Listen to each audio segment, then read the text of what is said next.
Happy weekend, my beautiful people. How are you?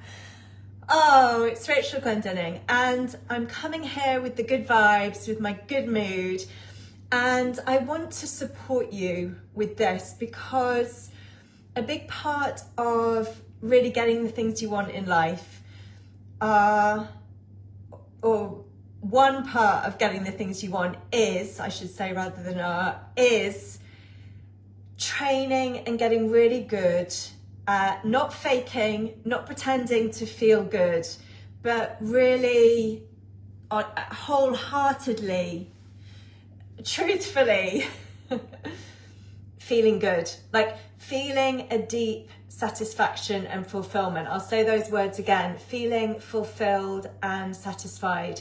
Because when your energy, when your vibration is that, you become a match for the things you want. Your energy in the world, in life, is a signal. You're signaling to life that you're satisfied, that you're fulfilled. And so things are going to come at you that make you feel more of that. You probably know this. So if you're feeling down and depressed and stressed and anxious, that's your tone, that's your vibration, your tone, your signal, that's what you're resonating on. And I've made it really a big part of my work to teach you how to stop the fragments, the split energy, the fragmenting your energy, because what you're seeing in your reality can only be a match to you. Nobody else can create your life.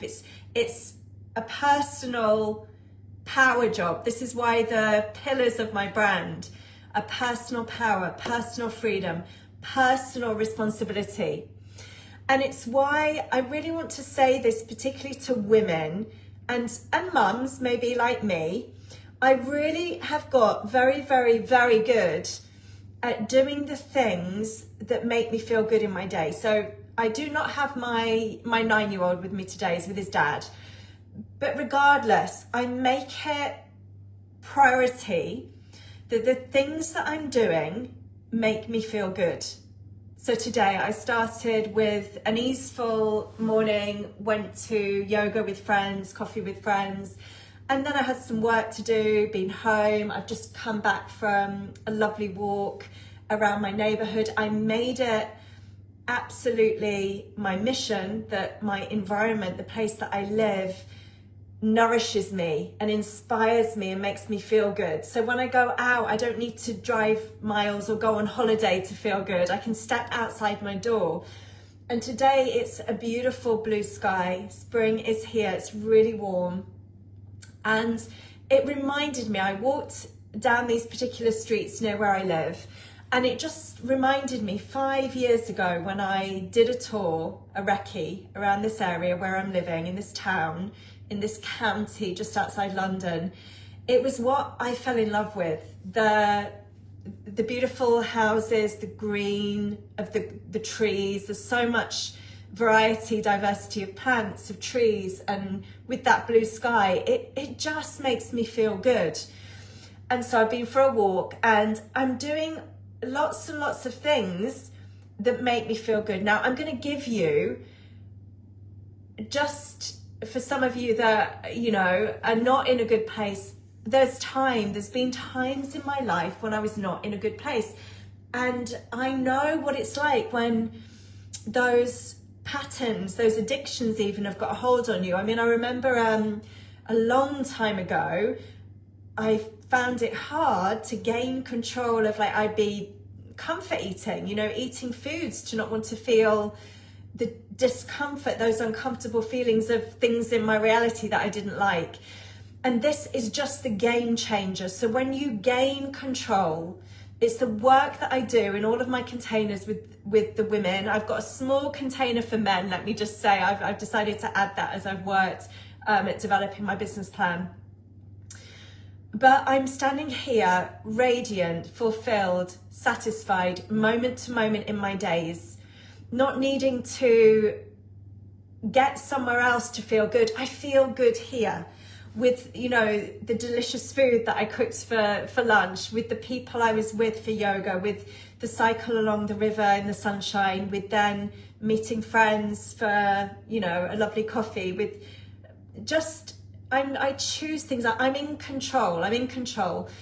And so remembering these times when I was more low or stressed or anxious, I know it, but the big part, and it might be like I invested a lot of time, money into, you know, having practitioners, people that I work with that supported me transform that old pain, old fear. I did that, and it's really important, because coming back to this science of the law of attraction and your resonance, you have to clean and clear it, because otherwise what you're doing is splitting your energy. Like, I remember pretending, you know, like faking it, that I'm this positive person, and inside all these yucky old emotions that hadn't been resolved, that hadn't been released, if you like, let go of. And so this is how the energy gets split. This is how we fragment our energy, when we've got old stories, old belief, old emotion, old things. It's like carrying them with you. They're in the background, and it creates a disturbance in your vibration, quite literally. So I wanted to start with that. And yes, moving on, talking about this resonance and your energy, one thing I thought I would mention to support you, because a lot of it can be practice. You can absolutely come and work with me and go a hell of a lot quicker, because I've got the expertise, and it's my profession, it's my expertise, it's my mastery, it's my art, it's my profession. But one thing I was going to add was, you know, the things that are really important to master if you want the life, you know, that you desire, your dreams, and all these things that I focus on when you hear me speak and you're in my world. We need to be good at getting clear. Like, clarity is the number one. We need to be clear of what is it that we want. You can be clear of what it is that you don't want to then know what you do want, absolutely. And then the next part is our focus. So get clear on what you want, your clarity, and then your focus. Now the next part does matter. And sometimes we can be so laser sharp, and along with being really sharp on the focus, we can feel really certain that that thing that you want is on its way, that thing that you want, that thing that you're creating in your life. You can have a certainty. It's just a knowing, a certainty. But for many of you, I know that can be really difficult. And I've got one aspect in my life that I was reflecting on, that I can feel that there's a slight hopelessness, like a feeling of like, not sure, not certain, definitely not certainty. And so I thought, let me come and do this step together in a way. So here we go. So that you don't feel certain about something. Now, when we don't feel certain, it's very difficult for it to arrive. Because if we don't feel certain, we might feel uncertain and hopeless, like a hopelessness. We go into the lack of it, right? And that will just create the same space, the same lack of it not being there. So this thing that you want, I'll give you the step. Moving from hopelessness, especially if it's something that you've been, you know, working on, wanting for a long time, and it's still not here, then it compounds the hopelessness. It gives even more reason for you to feel hopeless, like, you know, feeling a bit uncertain about the universe and God. And are you really there? Are you there, God? Knocking on the door. Where are you helping me with building this dream life? And I was just thinking then of that sentence, bringing heaven down to earth, which is exactly what we want to be doing in this lifetime, in your lifetime, in my lifetime. So hopelessness, we do not want to have split energy with wanting something and then a little bit certain, but mostly hopeless around it.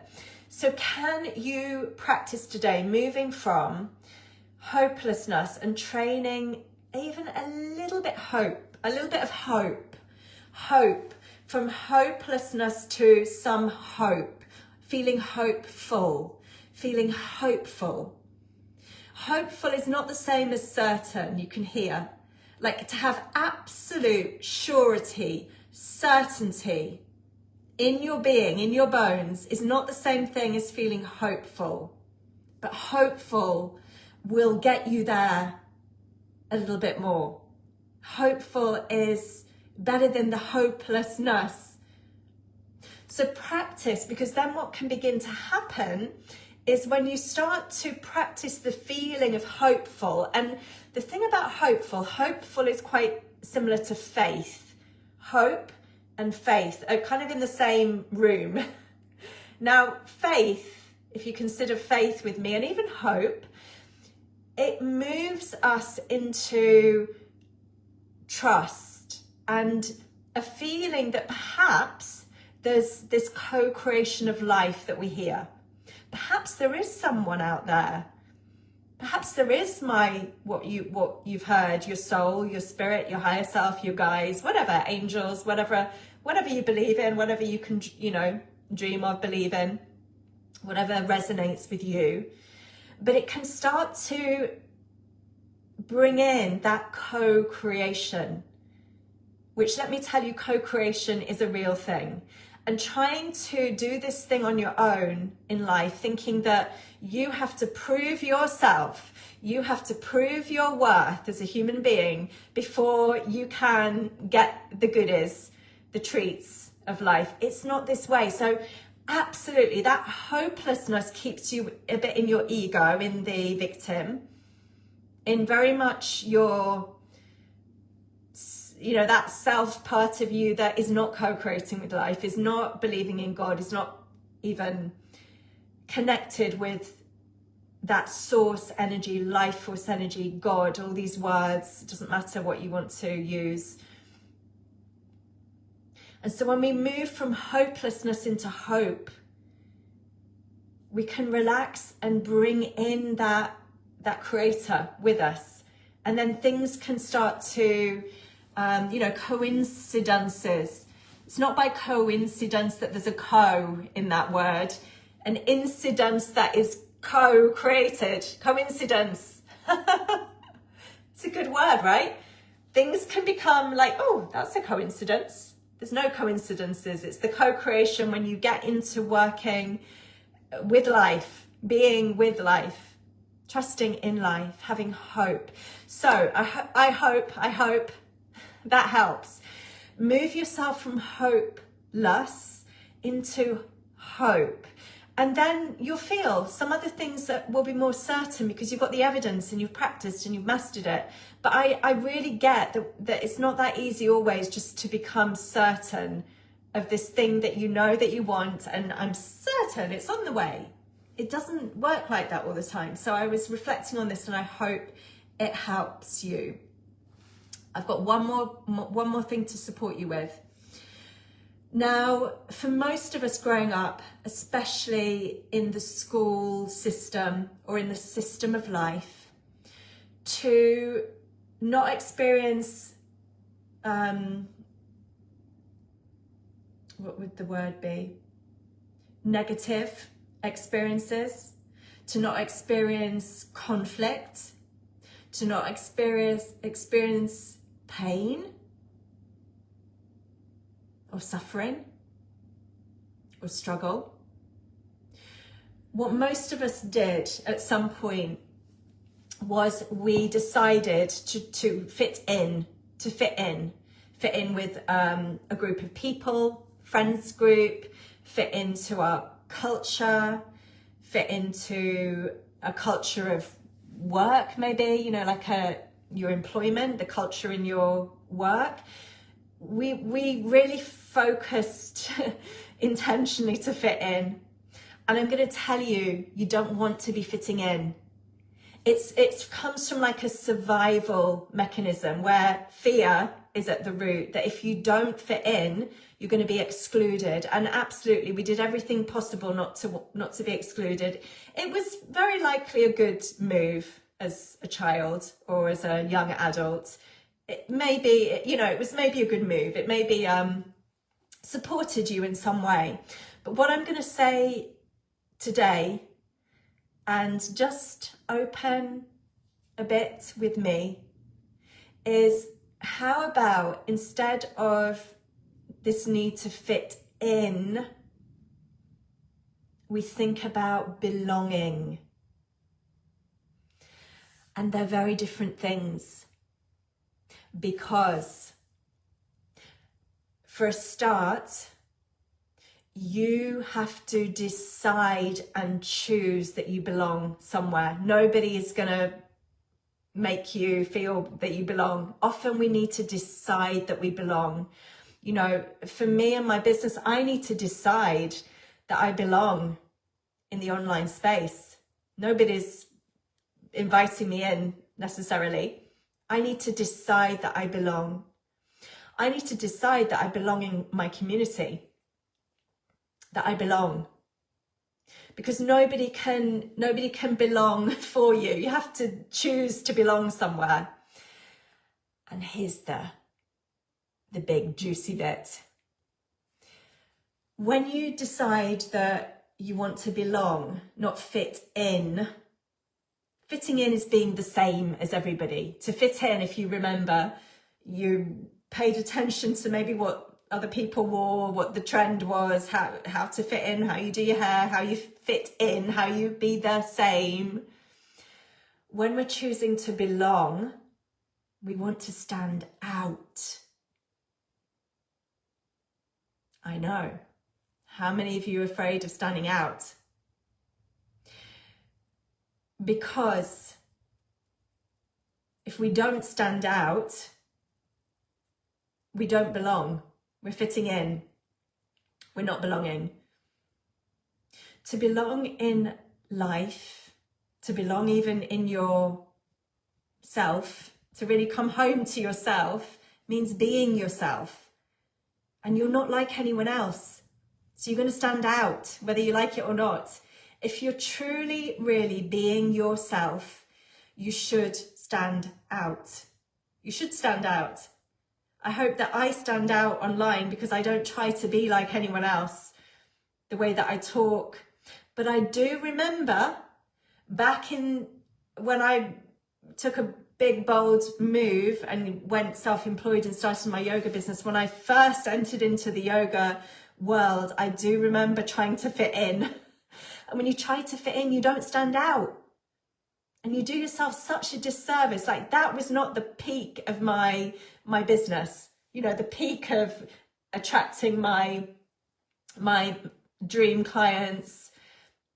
As soon as I let go of trying to fit in and be like everyone else, my clients began to pour in. The same when I was a practitioner.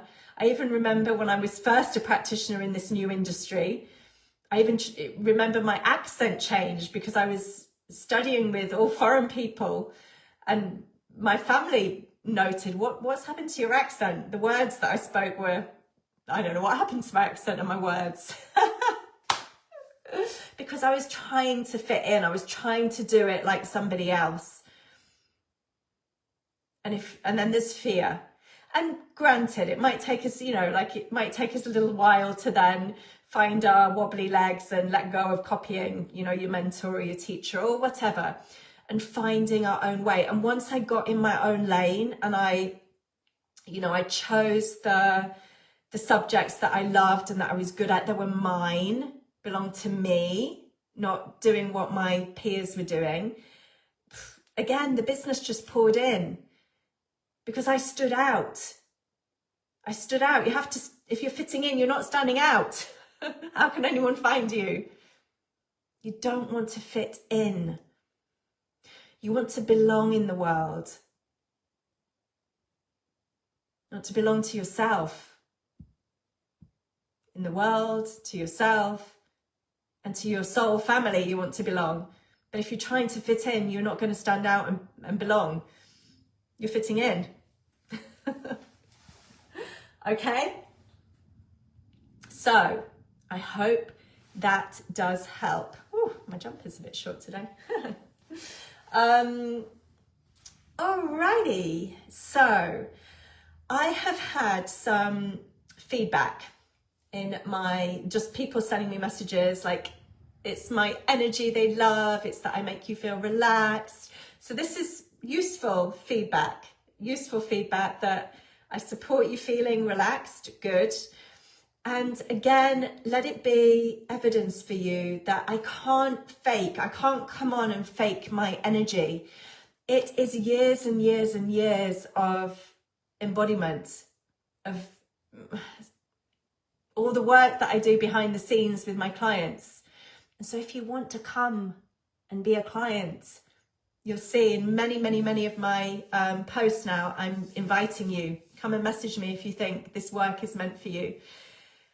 You know, I hope that you feel I'm very grounded, very aligned to myself. I still focus on this fragmented energy, which I come and share. But many things I've practiced and mastered, and I teach you. I was a very anxious person. I teach a lot actually how to gain control of anxiety, how you can feel relaxed in your body. It's a big transformation that I made in my own life. And so when you come and say, you know, I just like your energy and that it's relaxing, then that's because I've put in the intention and the focus and come out the other end with the certificate. Calm and relaxed, and lots of subjects which will be in my my body of work that is paid for. But just to give you a couple of steerings in it, a big part of what I did for myself, and I also work with clients to teach the same, is how you really clean up your relationships. So I really learned, again, through my incredible teachers, how to gain courage, and it takes fear at the beginning, how to just close things, not have all these, you know, unresolved issues with people and open accounts with people. It does take your energy. It takes your energy to be thinking of things and not actually just saying it to the person. I don't spend time gossiping to people about other people. I gave this up a long time ago. I don't, like, what is in my space is important. My space is calm. My space is clean, pure. It's in my branding, pure. So we clean up a lot of that old shame, old anger. It might be really cleaning out the old accounts with people, family, whatever, all of it. So that's one that has supported me a lot. Because if you think about it, for most of us, relationships are a big part of our life. Such a big part of our life, you know, those of you that have got husbands, wives, children. I'm an employee as well as having my own business. I'm with people every week. Relationships, and I love supporting you with relationships and my clients with relationships. Okay, so I hope that supports you today. I've got things coming, so stay tuned. And if any of the two main opportunities I've got at the moment, one is the Elevation Salon, which is for 10 women. It's a 12-month container. It's open, the doors are open. So come and find out what it includes, if it's a fit for you. And then my Exquisite program, which is my kind of high yeah, the highest value, closest proximity work with me. And there's limited spaces for that one at this time. So hope that helps, and wishing you a beautiful rest of the day.